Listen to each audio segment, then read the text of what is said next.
c'est OK, je vais faire conseiller d'accueil, je vais découvrir le métier puisque je ne connais pas la banque. Donc, il faut... Tu as eu cette humilité de te dire, allez, même avec mon bac plus 7, je repars de zéro. C'est ce qu'on m'a dit. Mais au final, quoi de mieux que de découvrir le métier sur le terrain, à la base de la base, pour comprendre après mieux tout ce qui s'y passe. Je pense que c'était une bonne idée aujourd'hui, en tout cas, je trouve. Alors, je l'ai découvert tout à fait, c'est très banal, simplement dans ma douche, voilà, en me savonnant et sous les aisselles, je sens la fameuse petite boule de la taille d'un M&M's, comme j'aime dire. Voilà, et puis là, le parcours s'enclenche, la vie n'est plus jamais la même, forcément. C'est un changement dans ta vie privée, mais aussi dans ton entreprise.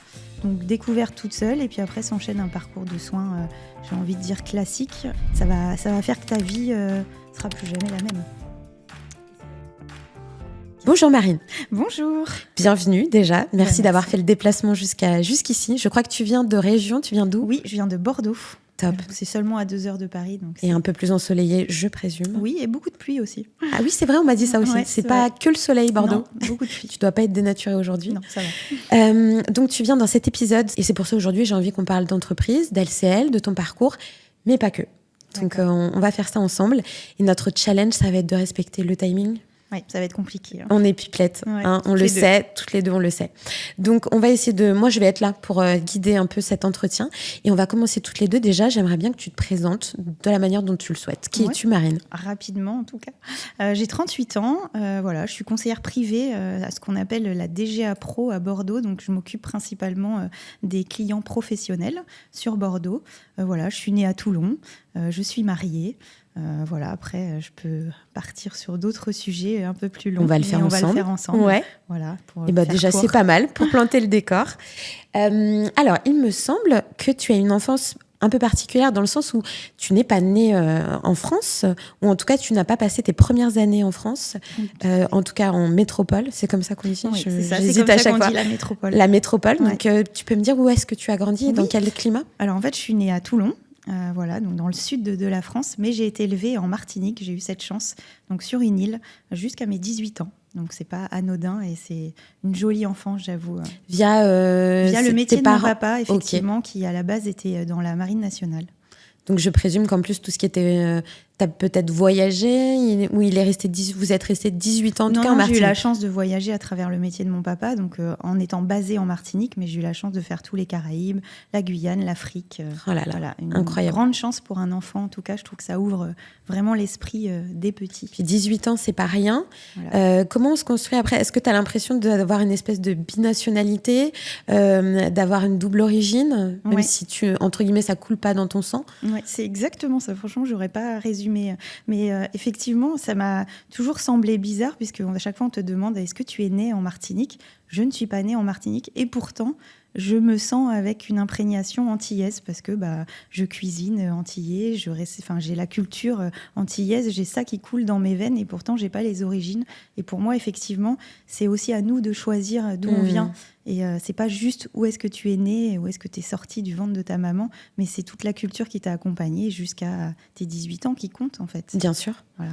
Donc ça fait partie vraiment de ton ADN. Hein. Ouais, tellement. On le sent. Et aujourd'hui, encore ? Ah, aujourd'hui encore, plus que jamais.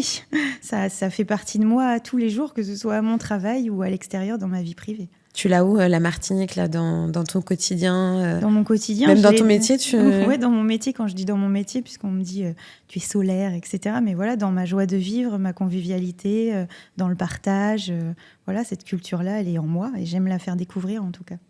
Très bien. Et je crois même que tu fais vivre un peu à tes collègues cette passion, non ? Et cet ADN-là ? Oui, de temps en temps, quand on me le demande, pour organiser des petites soirées martiniquaises et faire connaître un petit bout de la culture, c'est avec grand plaisir que je le fais. Ça doit être très sympa. Il faudra que tu m'invites la prochaine. J'avoue. Je crois, il me semble que tu avais un rêve de métier étant petite fille. Tu pourrais me dire, c'était quoi ? Oui, je voulais être prof de danse. Ok. Voilà, donc j'ai eu la chance de commencer la danse à l'âge de 5 ans. Voilà, j'ai jamais arrêté depuis. Et c'est vrai que c'était un rêve qu'aujourd'hui j'ai pu accomplir. Ok, ça tu vas m'en dire plus. Tu es en train de faire un beau teasing pour la suite. Ouais. Est-ce que tu penses que s'il n'y avait pas eu tes parents, parce que on a vécu, on est à peu près dans les mêmes âges, nos parents étaient vachement sur le CDI, avoir un parcours scolaire avec des études supérieures pour se sécuriser dans la vie, bien sûr. tout à fait. Si tu n'avais pas eu ça, tu penses que tu te serais lancée tout de suite? Tu aurais fait prof de danse directe? Oui, je pense. Ouais. Mais effectivement, après, c'est aussi les codes de la société et l'éducation qui étaient comme ça à l'époque. Mais effectivement, le CDI, c'était vraiment le critère à remplir et faire des études, surtout longues. Voilà, moi, on m'a éduquée comme ça. J'étais bonne à l'école. Donc, forcément, la logique était de faire de longues études. Ce que j'ai fait, j'ai respecté, entre guillemets, le contrat des parents. Voilà, et j'ai eu mon CDI. Donc, c'est à partir de ce moment-là où je me suis autorisée à entreprendre à l'extérieur de mon CDI. Ok, très clair. Et du coup, tu découvres comment cette filière du coup juridique, du droit, tu y vas un peu par hasard ou il y a quelque chose qui t'avait déjà intéressé, peut-être via des stages? Ouais, exactement, c'est stage de 3e. Alors j'avais déjà la fibre, on va dire. Alors je sais pas comment je peux l'exprimer, mais à travers des séries télé. Voilà, qui étaient sur la justice, etc. Donc j'avais cette petite fibre qui m'intriguait. Et le stage de 3e, comme quoi il ne faut pas le prendre à la légère, je pense, le stage de 3e. Et c'est ce qui a déclenché, puisque j'ai fait un stage chez une avocate. Et l'avocate m'a pas prise en stagiaire à rien faire. Elle m'a vraiment fait découvrir comme si j'étais une stagiaire de cabinet avocat. Elle m'a emmenée partout. Lorsqu'elle plaidait, elle m'a emmenée en expertise, elle m'a emmenée dans ses dossiers, alors que je n'étais pas du tout une étudiante en droit. Et c'est grâce à elle que la fibre, elle s'est multipliée. Quand je me suis dit, bon, c'est sûr, le juridique me plaît en tout cas. Donc là, tu déroules, ça y est, je déroule te lances et je après. sais où je vais, quoi. Okay. Voilà. Malgré que la danse est toujours dans moi et dans ma tête, ça, il n'y a pas de souci. Mais en tout cas, le juridique me plaît. Et études sup, tu fais quoi alors après ton bac? Je fais une fac de droit, voilà, donc fac de droit, La Rochelle, Bordeaux, Poitiers, un cursus d'étudiante en droit avec plusieurs master 2, master 1, etc. Voilà, classique entre guillemets, sur du droit privé. Très bien. Et il me semble, donc, tu vas au bout de ce parcours, tu fais pas mal, d'expériences. Oui, en cabinet d'avocat, dans des cliniques, puisque je m'étais spécialisée dans le droit de la santé à la base. Donc voilà, j'ai été dans des maisons d'édition en droit de la santé, dans les polycliniques, dans les cabinets d'avocats. J'ai un peu testé. Voilà. Tu as coécrit un livre aussi, non? Oui, ça c'est le petit truc, c'est un peu la gloire sur un CV. Attends, voilà. c'est pas tout le monde qui écrit, c'est pas le livre que tu vas acheter pour Noël. Hein. Mais voilà, c'était la petite fierté quand tu es juriste au tout début et qu'on te propose de coécrire avec un grand professeur qui lui est un peu plus vieux, donc on va dire que l'ordinateur et tout ce qui est Internet n'était pas trop dans son cursus, donc il avait besoin de petites mains pour l'aider à faire des recherches, et il m'a proposé du coup de coécrire ce livre en droit de la santé que j'ai fait, et voilà, c'était pour la gloire, hein, c'était pas... Ouais, mais tu pourrais... c'est ta des articles aussi, j'ai écrit des articles dans des revues en droit de la santé, en cardiologie, etc. Et il me semble, du coup, tu as toujours ce rêve aussi d'être avocate dans un coin de ta tête aussi? Enfin, tu continues sur ce... À cette époque, tu veux passer le barreau? J'ai tenté de passer le barreau, voilà, que j'ai raté à quelques centièmes, puisque c'est un peu le jeu. Donc voilà, c'était mon premier échec. Et cet échec, tu le vis comment à cette époque-là? À cette époque-là, je le vis très mal, puisque je n'ai jamais redoublé à l'époque depuis mon CP. Voilà, j'ai toujours eu de très bonnes notes, j'ai toujours été la petite fille modèle, on va dire, si on peut dire ça. Du coup, le premier échec, il fait très très mal parce qu'on n'est pas préparé. Mais aujourd'hui, je le remercie parce que sinon, je ne serais peut-être pas là assise. C'est sûr. Et je n'aurais pas ouvert toutes les portes que j'ai ouvertes. C'est sûr. Et je suis ravie au final. Oui, parce que du coup, il y a cet échec-là. Il y a le fait qu'il y ait que des CDD, entre guillemets, en juriste. En tout cas, pour Bordeaux. Pour la région.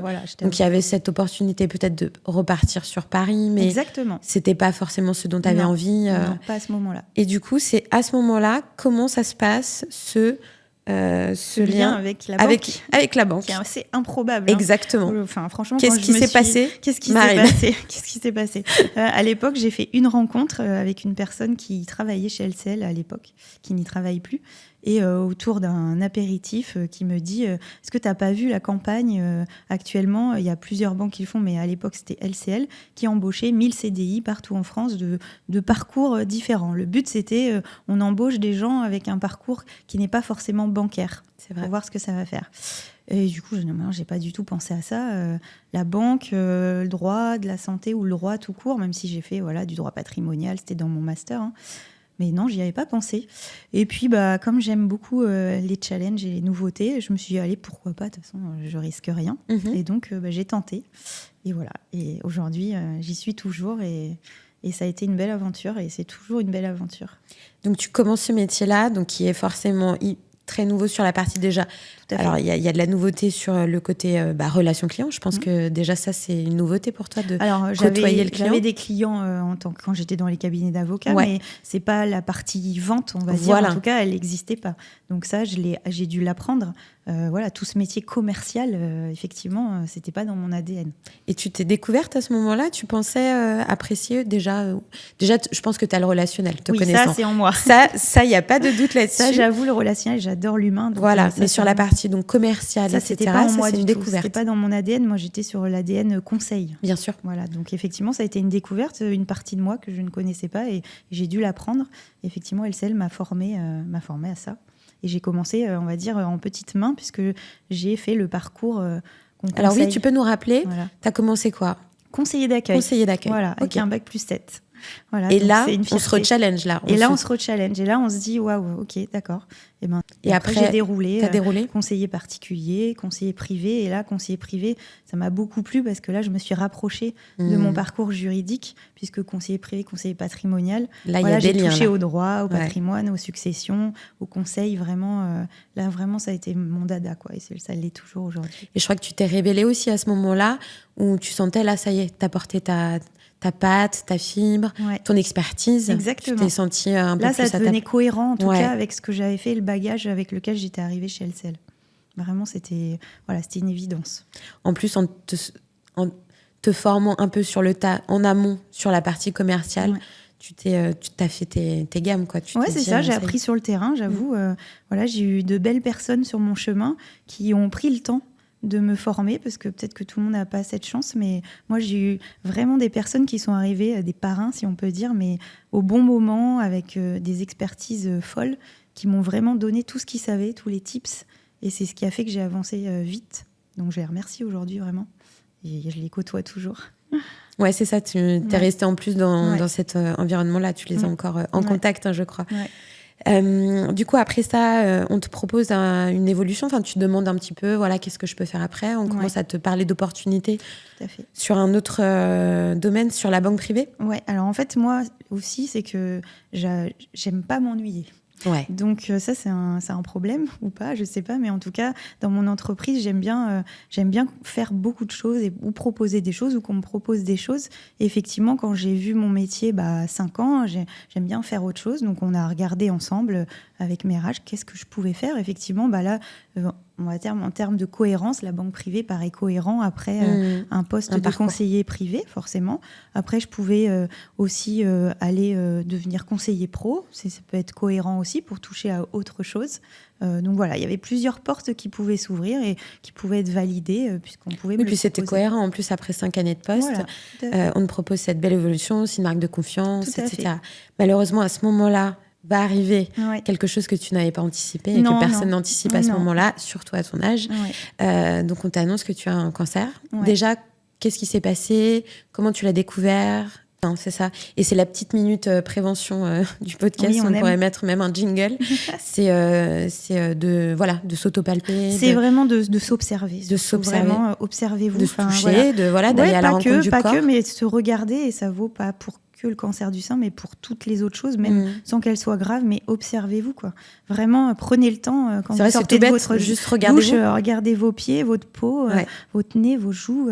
Voilà, dès qu'il y a quelque chose qui cloche ou qui est différent sur votre aspect, allez consulter. C'est peut-être pas du tout grave, mais ça peut sauver des vies. Puisque dans le cancer du sein, effectivement, dans 9 cas sur 10, la femme qui a un cancer du sein est guérie. Donc, quand c'est pris à temps. C'est la petite phrase qui est importante. C'est les petites lignes. Aujourd'hui, je ne serais peut-être pas devant vous si j'avais pas, du coup, dès ma découverte, je suis allée le lendemain chez le médecin. Donc, c'est ce qui fait qu'aujourd'hui, je peux faire un super podcast. Ouais, exactement. Voilà. Et d'être ici avec moi. Voilà, exactement. Et qu'est-ce qui se joue à ce moment-là, à cet âge-là, à ce moment de ta carrière, à ce moment de ta vie de femme? Qu'est-ce que ça a chamboulé dans ta vie? Là, on se dit que tout s'arrête. Donc, vous avez des ambitions. Voilà, en tant que femme, on a des ambitions aussi. On s'était fait un film de plan de carrière évident, etc. Même un film dans la vie privée. Et là, tout se stoppe. Donc, on a cette peur tout de suite de se dire, tout va s'arrêter. Donc, de toute façon, maintenant, c'est fini. Même dans mon entreprise, je vais être dans un placard. De toute façon, je suis la fille qui a eu un cancer. Je suis peut-être j'ai plus les mêmes compétences, ou on va avoir peur que je sois plus absente ou que je travaille moins. Enfin, toutes ces angoisses. Alors, ces angoisses-là, elles viennent après les soins. Parce que pendant les soins, on est dans un combat et on est dans la guerre et il faut déjà essayer de gagner la guerre. Donc, mais l'après, en tout cas, c'est ça, parce que effectivement, le cancer nous fait réagir et fait qu'en fait, il y a une perte de lien social qui est énorme, puisqu'on ne va plus au travail le matin. Et les soins sont longs quand on est jeune, puisque du coup, on nous met tous les soins qui existent, on vous les met à la disposition pour éviter la récidive. Donc moi, ça a duré 1 an et 4 mois, l'absence. Donc c'est quand même pas anodin. Et t'avais quel âge 35 ans. À 35 ans. Donc, et c'est quoi ton quotidien, donc à 35 ans en soins, là, sur cette année-là? Et c'est quoi une journée type? En fait, ça dépend des soins. Déjà, pendant 5 mois et demi, on est en chimiothérapie. Donc là, c'est l'hôpital presque tous les jours, tous les 3 jours, toutes les semaines. On va faire sa piqûre de chimio. Voilà. Donc là, on devient chauve, on est sans sourcils, sans cils. C'est pas la vie de rêve. Voilà. Et on est très faible physiquement, donc on ne peut rien faire. Et puis après, on enchaîne de la radiothérapie. Après, on enchaîne de l'immunothérapie. Tout ça fait qu'on va tout le temps à l'hôpital. L'hôpital, c'est une seconde maison. Voilà, c'est la seconde maison. Donc moi, effectivement, dans ma tête, j'ai écouté aussi les oncologues, parce que j'ai des copines qui n'avaient pas respecté ça, mais j'ai quand même écouté les médecins qui m'avaient dit, tant que ça nécessite que tu sois à l'hôpital, c'est pas une bonne idée forcément de reprendre le travail, parce que qui dit hôpital dit malade. Ouais. Ça veut pas dire qu'on est guéri. Et le travail, normalement, ça y est, c'est fini. Donc effectivement, j'ai bien fait d'écouter ça, parce que ma reprise, elle s'est très bien passée.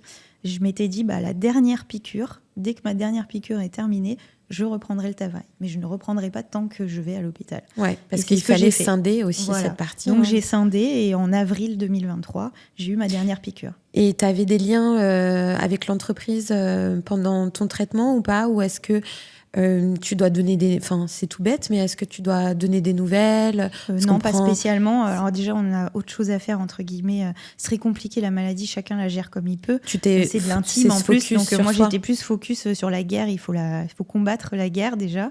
J'ai déjà moi à gérer, c'est beaucoup. Après, je recevais des textos de mes collègues, ceux qui avaient envie ou qui osaient, parce que, comme encore une fois, c'est pas facile d'avoir un collaborateur qui est malade. Et on peut pas en vouloir à la terre entière si on n'a pas de nouvelles, parce que c'est compliqué d'aller aborder quelqu'un qui a quelque chose de grave. On ne sait pas quoi lui écrire. On a l'impression d'être maladroit, d'être idiot, ça va. Voilà, c'est très compliqué. Donc, il y en a qui osent, et ça fait le plus grand bien quand vous êtes à l'hôpital, vous recevez un ça va, ça remplit la journée de joie. Et puis, il y en a d'autres qui s'effacent, qui s'éteignent parce que c'est pas de leur faute aussi. Non. C'est dur, quoi. Soit ça les ramène à des choses pas faciles, soit ils se disent, je sais pas quoi dire, quoi. C'est tellement horrible, je suis choquée. Oui, ils sont mal à l'aise. C'est ma collègue, voilà. Ouais. Donc, du coup, après, on les revoit au retour. Mais voilà, moi, il n'y a pas de comportement bien ou pas. Les gens, ils font comme ils peuvent. Moi, j'ai fait comme je pouvais aussi. Donc, voilà, ça s'est fait très bien, tranquillement. Et donc, tu t'es dit, voilà, dernière piqûre et dernier traitement. Et une fois que l'hôpital, ça y est, la page est tournée, je reprends. Et comment ça se met en place, ce retour au travail? Là, après, dès que vous savez à peu près, on va dire vers la date, on va dire 3 mois avant, on commence à retrouver un lien avec les RH. Et voilà, on reprend contact avec son entreprise, par mail, par téléphone. On fait des petits rendez-vous, ça se passe super bien. Voilà. On voit comment le collaborateur, ce qu'il a envie. On vous demande vos besoins. Voilà, ça se fait, c'est humain, c'est de la communication. Donc après, il faut pouvoir communiquer des deux côtés. C'est pas facile, je pense, parce que effectivement, encore une fois, quand vous avez été malade, on ne sait pas vraiment comment réagir. Donc on a peur de froisser, ou on a peur de dire des mauvais mots ou d'être maladroit. Voilà, alors que ça arrive et c'est pas grave. Nous, à nous aussi malades, de dire ce qu'on a envie de faire et ce qu'on ne peut plus faire. Aussi. Et toi, tu avais envie de quoi alors? À ce retour, moi, j'avais, c'était quoi ton... entre guillemets, un petit rêve, c'est que je voulais rester dans le patrimoine, parce que vraiment, c'est mon dada. Voilà, j'aime l'expertise patrimoniale, j'aime conseiller. Et j'avoue que la casquette pro aussi me plaisait, puisqu'on avait parlé que je devienne conseiller pro. Et ils ont réussi, on va dire, à me mettre en mission de rêve, entre guillemets, puisque je suis devenue conseiller privé pour la clientèle pro. Ah ouais, double casquette. J'étais sur le plateau, enfin j'étais alors que je suis sur le plateau pro. Et je conseille, pour les pros, je viens m'occuper de placer la trésorerie pro et le perso. Donc, vraiment, Magnifique. voilà, en termes de réseau, c'est hyper intéressant. Moi qui adore l'entreprise et l'entrepreneuriat, Ça t'aime bien. du coup, là, je vois des clients pros avec des histoires juste dingues. Voilà, des parcours qui inspirent vraiment beaucoup. Et c'est vrai que le partage est... Puis toi, tu as besoin que ça bouge, Ouais. que chaque Et jour là, ça soit bouge différent. parce qu'on va chez les clients, Bah ouais. on va dans leur entreprise. Voilà, il y a beaucoup d'échanges, vraiment beaucoup. Et il me semble que du coup, tu reprends pas tout de suite temps plein. De Non, toute effectivement, façon, il y a cette période de après ce mi-temps parcours. thérapeutique. Voilà, donc on découvre. Ce mi-temps thérapeutique permet d'être la première marche qui fait qu'on redevient, si je peux dire, une personne normale, même si c'est fini, on sera plus comme avant. Mais effectivement, ça permet d'avoir moins peur de reprendre. Donc on est à 50%. Après, on choisit, mais on s'est conseillé de commencer à 50. Et après, on peut dérouler, si on a envie, à 60, 70 et pourquoi pas aller jusqu'à 100. Mais effectivement, ce temps partiel thérapeutique, comme ça s'appelle, c'est maximum 1 an, c'est la loi. Voilà, et après, on voit ce qu'on peut faire, en fait. Et toi, je crois que ce mi-temps, il a été hyper bénéfique pour toi. Oh oui. Parce que tu as trouvé un espèce de rythme de vie où tu as pu combiner plusieurs choses. Ouais, et du coup, tu as pu combiner travail et redévelopper. Donc ça, on n'en a pas parlé. Mais déjà, avant la maladie, avant le cancer, tu avais commencé, dès que tu as eu ton CDI, à te rapprocher de ta passion et de ton envie de créer quelque chose. Tout à fait. Alors après, en fait, déjà le cancer, pour comprendre l'évolution et le cheminement, mais le cancer, il révèle quelque chose dont j'ai parlé, notamment dans les conférences Octobre Rose avec Elsel, mais il révèle le fait qu'on est mortel. Et ça, c'est quand même... c'est pas une petite chose qui arrive, ça arrive comme ça, c'est assez fou, c'est fort. Et on se dit, ah oui, demain, tout peut s'arrêter. En fait, c'est hyper logique, voilà. Mais on le sait tous. On l'oublie dans la vraie vie parce qu'on a notre quotidien et voilà, c'est pas palpable. Par contre, là, vous le palpez parce que vous dites, demain, je suis peut-être plus là. Et en fait, il y a plein de choses que j'ai envie de faire. Et pourquoi j'attends de me dire, quand j'aurai 39 ou 41 ou 45, je ferai ci, je ferai ça, etc. Bon, là, on se dit, on n'a plus le temps parce que peut-être qu'à 40, je ne serai plus là. Et effectivement, tout devient évident. Et quand on est malade, déjà, on découvre que c'est sa santé en premier qui compte. Donc, on doit prendre soin de soi si on veut pouvoir accomplir ses rêves. Et c'est vrai que ce mi-temps thérapeutique, alors en plus d'avoir compris déjà que la vie était courte, mais le mi-temps, il a confirmé quelque chose, c'est qu'effectivement, pour être heureux dans la vie, il faut avoir trouvé son équilibre. Et en fait, on s'en rend pas vraiment compte, mais des fois, on n'a pas cet équilibre-là, parce qu'on est pris dans un quotidien. Et là, le mi-temps, il a révélé que moi, mon équilibre est celui qui me convenait. Effectivement, ce 50% dans le métier que j'aime, il me convient. J'ai trouvé un équilibre entre santé, travail chez LCL et du coup une passion à l'extérieur, un entrepreneuriat, etc. Et là, ça a été une évidence. C'est-à-dire que tout s'imbriquait de façon logique et cohérente et évidente. Et la marine du coup de l'extérieur était la même au travail. Il n'y avait plus de cloison comme avant le cancer du coup. Ça te permettait presque, ça y est, de révéler toutes les parts de femmes qui vivaient en toi. Exactement. Et tous ces morceaux de ta personnalité qui prenaient un sens à ce moment-là. Ouais, exactement. Surtout, j'avais toujours, avant ce cancer, je ne sais pas pourquoi j'avais ce besoin de cloisonner les choses, comme si, quand on est conseiller privé ou qu'on travaille à la banque, il faut être comme ça. Il y a des codes. Après, c'est moi, ça c'est encore personnel. Je ne sais pas pourquoi je m'étais mis. Peut-être qu'on est un peu tous répandu. Comme ça. Voilà, c'est très répandu. Alors qu'en fait, je me rends compte que les compétences qu'on a à l'extérieur peuvent servir à notre entreprise. Et encore plus quand on a une maladie ou n'importe quelle épreuve, pas forcément la maladie, mais quand on a une épreuve dans la vie, ça développe des compétences personnelles. Et ces compétences, en fait, on peut les mettre à disposition dans notre entreprise. On peut servir à notre entreprise à travers autre chose que le métier de base dans lequel on est, où on est bon, il n'y a pas de souci.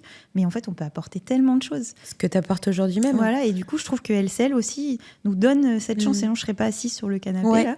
Enfin, canapé-fauteuil. C'est ça. Voilà, mais c'est vrai que quelle entreprise donne du temps. Là, aujourd'hui, je dois être à Bordeaux en train de faire des rendez-vous avec des clients sur une journée. Puis le lendemain, je fais un podcast à Paris pour parler d'un parcours de femme, entrepreneur, santé, etc. Je trouve que c'est une chance dans un métier de pouvoir faire plein de choses et d'avoir plusieurs facettes. Et de décloisonner. Je pense qu'on est là pour décloisonner. Exactement. Aussi. Et c'est pas pour rien que tu es là aujourd'hui. Je pense qu'il y a quelques mois, tu l'aurais peut-être pas fait. Non. Ou même avant, où on s'empêche aujourd'hui, on en parlait en off, parce qu'on a beaucoup parlé, nous, même avant cet épisode, de se dire, je suis Marine dans ma vie privée, je suis comme ça, au travail je suis comme ça, je fais des choses dans ma vie privée, il y a des choses que j'ose pas forcément dire dans l'entreprise et on assiste avec la génération Z qui arrive dans l'entreprise qu'ils ont plus du tout Non, il y a plus de ça. problème. Il y a plus les filtres et les barrières en tout cas. Non, elles sont en train de s'effondrer. Exactement. Et tant mieux. Maintenant, à nous d'accompagner et surtout de ne forcer personne de prendre la parole. Chacun, mais ce que tu fais aujourd'hui, déjà, de déposer ton témoignage, de parler de toi. J'avoue, c'était pas facile. J'ai c'était- hésité. Voilà. Parce que donner une partie Qu'est-ce de qui s'est son joué intime, T'as eu même peur là, j'en ai parlé avec mes collègues et ils m'ont dit que c'était un peu intrusif d'aller raconter sa vie, si on peut dire, parce que voilà, une vie courte, parce que je suis pas vieille, mais c'est vrai que ça fait bizarre de se dire que c'est dans le cadre de son entreprise qu'on va venir un peu découvrir une partie de la marine conseillère privée, quoi. Comme s'il fallait, tu sais, dans l'entreprise, c'est encore le cas aujourd'hui, même si ça change. Attention, on arrive avec un masque, une posture, comme quand tu arrives dans une nouvelle boîte. Ça, déjà d'office. Exactement. On se met dans un espèce de rôle.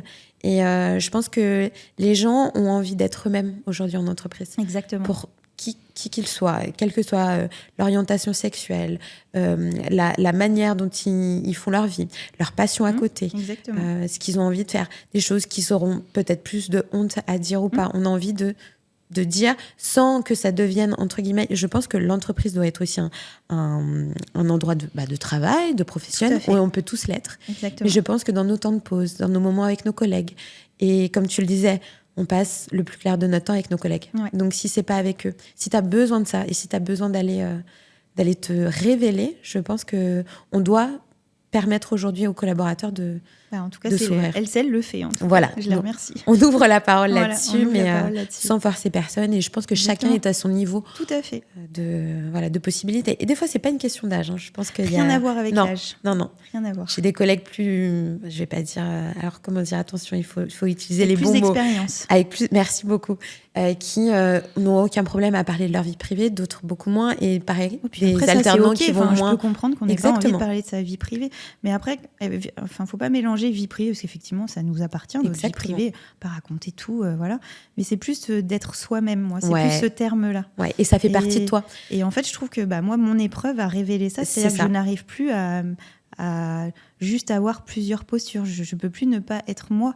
Parce que je suis moi. Et ce serait comme le cacher de ne pas le dire, en fait. Exactement. Et surtout, le moi que je suis aujourd'hui ou que j'étais, voilà, il est très bien ce moi. Et j'ai plein de choses à offrir et des compétences à offrir. Donc, pourquoi pas juste être vrai très bien. Dans son entreprise. Ça me va aussi. très bien. Il y a un chiffre qui m'a vachement parlé, déjà, si on reste un petit peu sur la thématique de la maladie. Il y a 6 fois plus de risques d'être quitté suite à un cancer pour une femme qu'un homme qui vit la même situation. Est-ce que ce chiffre, il te surprend ? Il me surprend, oui, non, je l'ai appris quand j'étais en plein dedans, effectivement, puisque j'ai accompagné des amis touchés par le cancer qui, du coup, se sont séparés pendant cette épreuve. C'est assez surprenant, mais l'humain est surprenant dans tous les cas. Faire face à une épreuve telle que la maladie, tout le monde n'est pas capable de faire face à cette épreuve. Ça peut faire peur, la maladie, parce que la maladie égale la mort. Donc peut-être qu'on n'est pas prêt forcément, tous les humains ne sont pas prêts à faire face à un combat pareil. Et surtout en tant que femme, tu parlais tout à l'heure de... Bon, ça, je pense que tu en as beaucoup parlé dans tes témoignages et dans ce que tu dis au quotidien. Déjà physiquement, déjà en tant que femme, je dis pas que c'est mon... L'intégrité physique. L'intégrité est très marquée. Très marquée. Et surtout sur notre fonctionnalité première de femme, d'être femme, d'être dans son foyer, d'être au travail.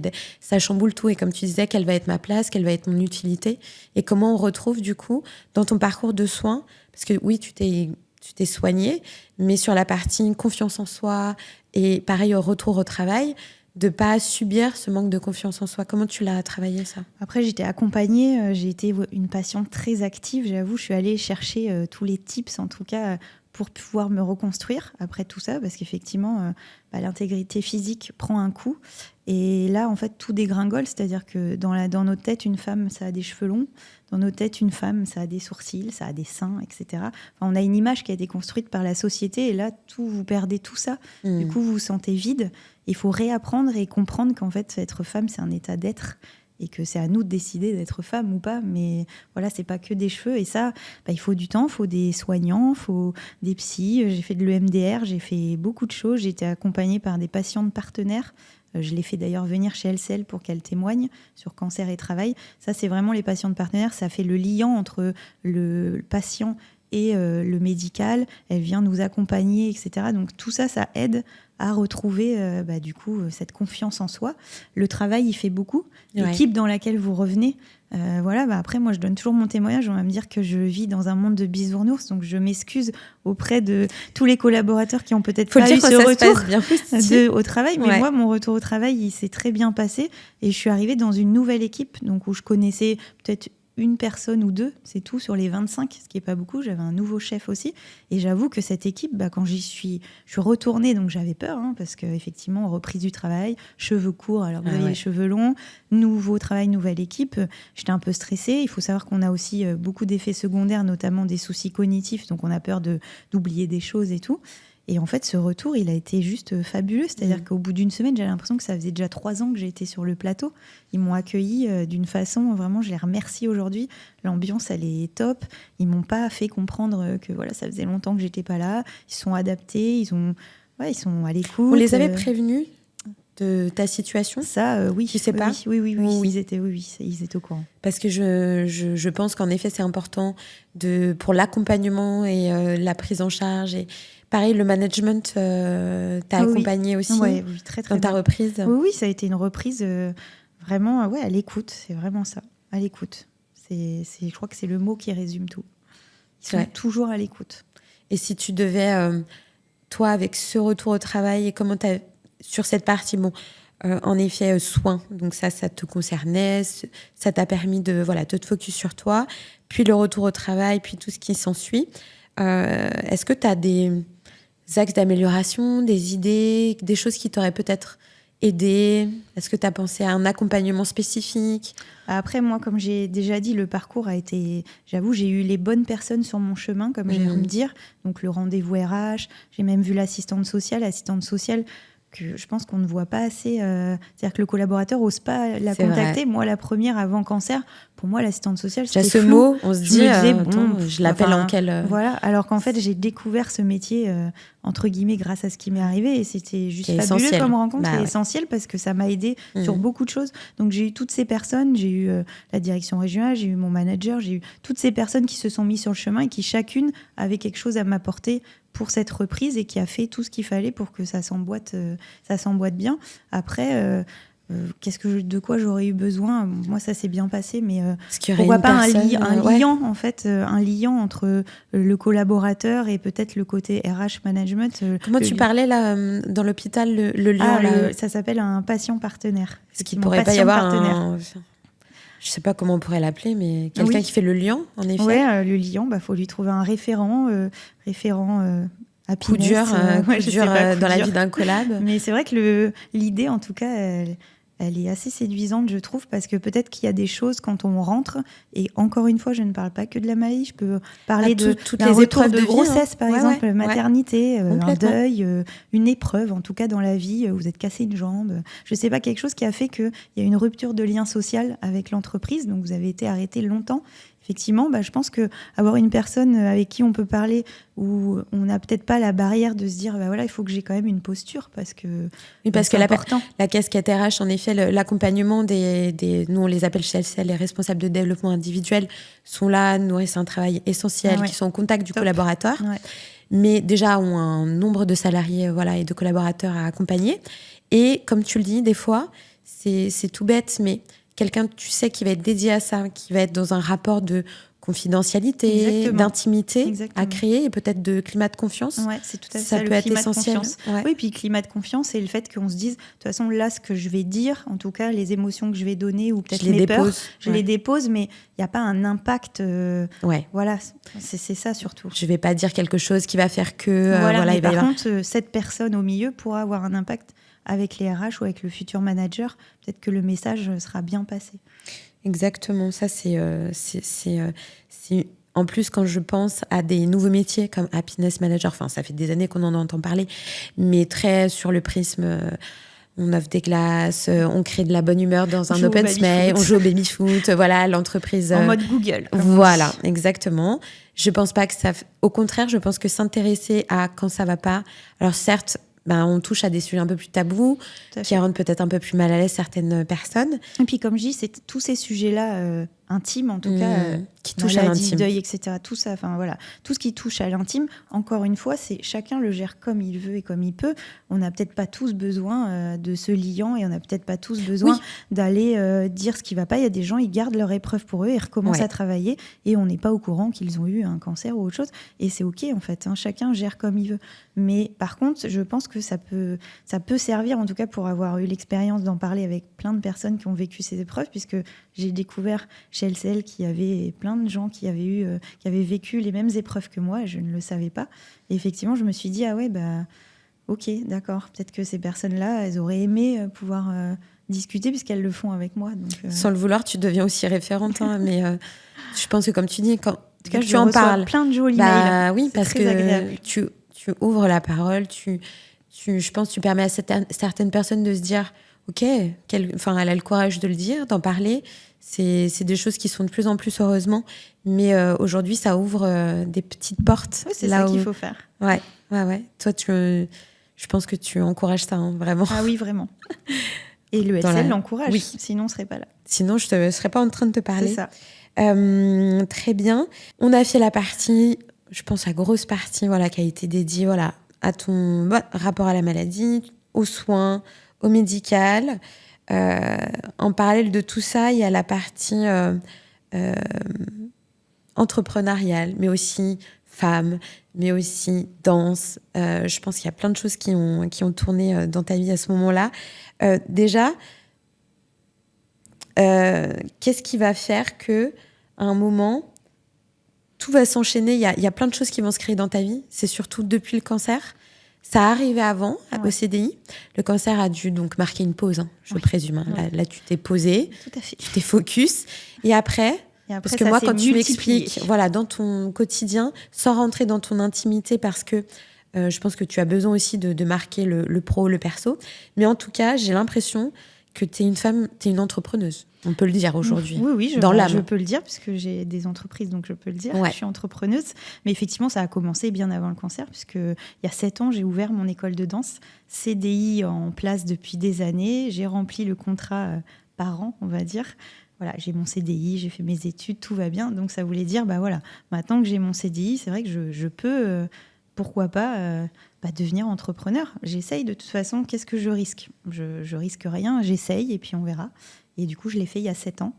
Et je ne regrette pas de l'avoir fait, puisque j'ai accomplir ses rêves, c'est quand même assez magique. Oui, c'est pas mal. Voilà.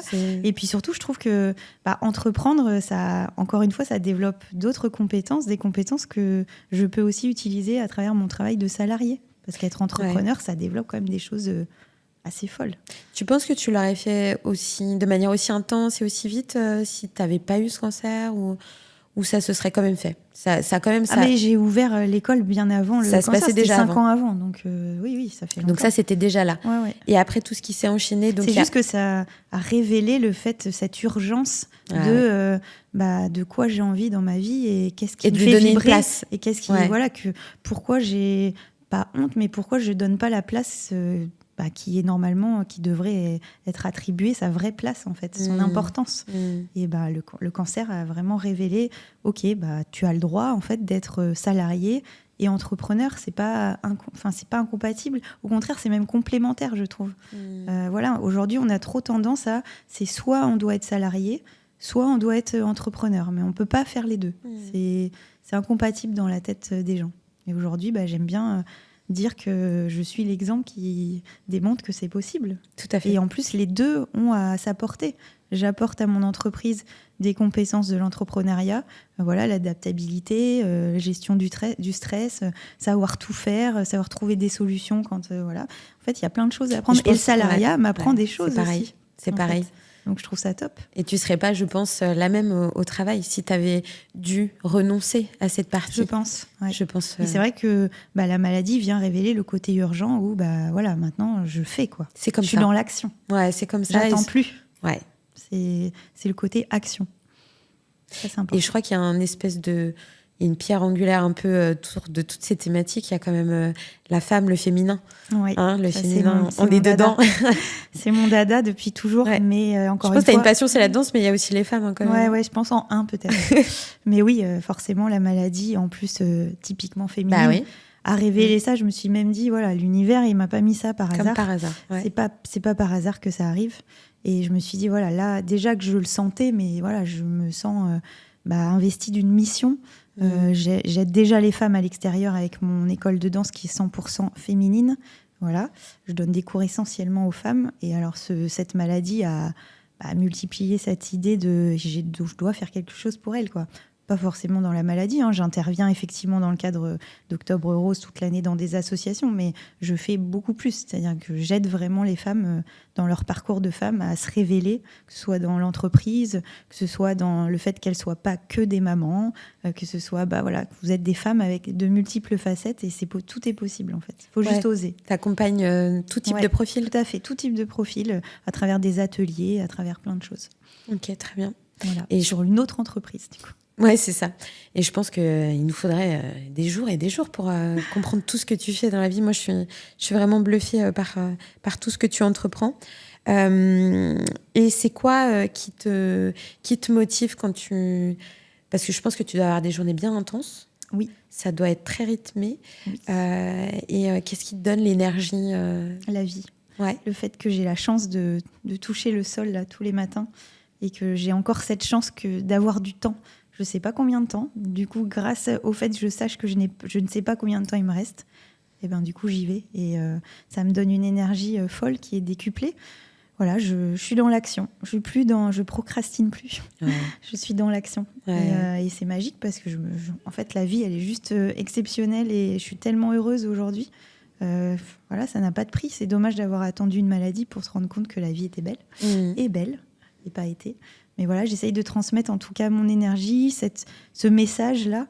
Et je trouve que ça marche bien parce qu'effectivement, quand c'est concret et qu'il y a quelqu'un qui vient prendre la parole sur des messages importants, forts, voilà, et qui vient être ce petit déclic dans l'oreille des femmes, c'est assez beau de voir ces femmes se révéler dans leur parcours d'entrepreneuses, dans leur parcours de maman, dans leur parcours de femme, tout simplement.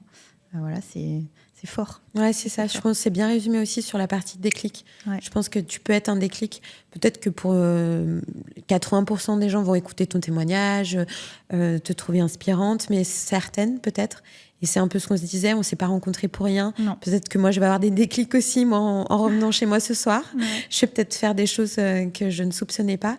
Et je pense que c'est ça aussi qui doit te nourrir. Ouais, c'est le oser, voir. en fait. Oser.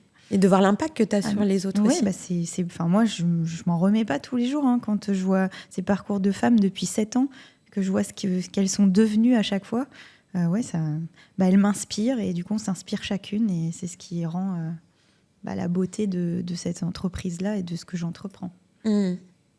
Sur les femmes, pour toi, du coup, avec tout ce qu'on s'est dit là, tout ce que tu vis avec elles, en les accompagnant, pour toi, c'est quoi être femme ? En fait, c'est toi qui décides de ce que tu as envie de mettre derrière le côté femme. Aujourd'hui, on met tellement de choses, notamment ce mot sororité qui m'a longtemps agacée, parce que du coup, dans le cancer du sein et dans Octobre Rose, sororité, il est partout, il est à toutes les sauces. Et des fois, on ne sait pas vraiment ce que c'est la sororité. Il faut le vivre pour comprendre ce que c'est la sororité. Moi, du coup, je l'ai découvert, alors que je pensais le connaître, et je l'ai découvert grâce à l'épreuve. Et franchement, c'est magique. Cette puissance qui existe quand on est unis, cette entraide, même entre des femmes qui ne se connaissent pas. Moi, c'est ça que j'aime à chaque fois retrouver. C'est ce qui me nourrit, c'est ce qui m'inspire tous les jours. Et être femme, c'est toi qui décides de mettre ce que tu veux derrière, d'être femme. Voilà, c'est à toi de le... Mais c'est certainement pas une apparence. C'est certainement pas un cheveu, c'est certainement pas être enceinte, c'est certainement pas... être femme, c'est un état d'être. C'est ce que tu as envie de mettre derrière, c'est toi qui choisis ce que c'est, d'être la femme que tu as envie d'être. C'est ni la société, ni les codes, ni... Tu mets... t'es la femme que tu as envie d'être, c'est tout ce qui compte. Et je pense que d'ailleurs, là, en t'ayant en face de moi, en plus, une femme en couleur, c'est ce qu'on se disait avant, t'avais même peur de me dire... Comment je vais m'habiller pour cet épisode ? Je suis banquière, il faut quand même que... Mais en même temps, c'est toi aussi, c'est ta part de féminité. Je crois que tu es colorée aussi en agence. Tu n'es Oui. peut-être pas tous les jours en léopard, mais en tout cas, tu assumes tes couleurs en agence aussi. On a fait une journée léopard. Waouh! Fierté. Ça, j'ai envie de voir les photos. C'est très drôle. Et c'était peut-être sur LinkedIn, j'irai les retrouver. Je vais aller voir. Mais ça, c'est aller au-delà de ça, comme tu dis, de l'apparence, envie Oui, d'être... c'est juste être soi-même. d'assumer C'est qui on tellement est. agréable, en fait. Moi, j'ai découvert ça. Être soi-même, c'est juste, on devrait tous, en fait, se lever le matin et être soi-même et pas se mettre des barrières. Voilà. Alors, effectivement, la posture, je dis pas qu'il faut être n'importe comment Bien sûr. et faire n'importe quoi, On être reste sans dans un filtre. J'ai pas contexte- du tout été éduquée comme ça. Non. Et J'ai je un pense que papa tu- militaire, j'ai Ouais. une éducation catholique, donc on est vraiment dans un cliché. C'est Voilà, je suis ça, la petite très fille bien sous conventionnel. tout rapport. C'est pas du tout ça que je dis aux gens de faire n'importe quoi dans leur entreprise. C'est juste que être soi et de pas se, voilà, de surtout communiquer avec Tout à fait. avec ses collègues, communiquer avec sa hiérarchie. Voilà, il faut vraiment n'hésitez pas à parler, et à communiquer. C'est vraiment important.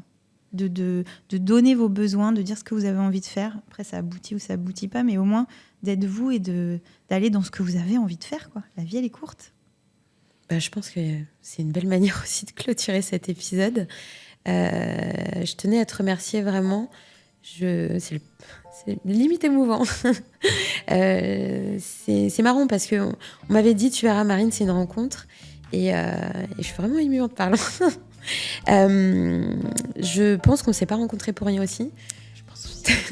Toi aussi, t'es émue. Est-ce qu'on est du genre à pleurer devant l'amour et dans le pré aussi? Ok, très bien. Et je pense que cet épisode, moi, il m'a fait du bien déjà à moi, donc merci. Et puis merci d'avoir déposé ce que tu as déposé en étant sur ce fauteuil, très confortable. Ouais, très confortable. Merci beaucoup. C'est ce qui met aussi à l'aise. Je Exactement. trouve. Sur une chaise,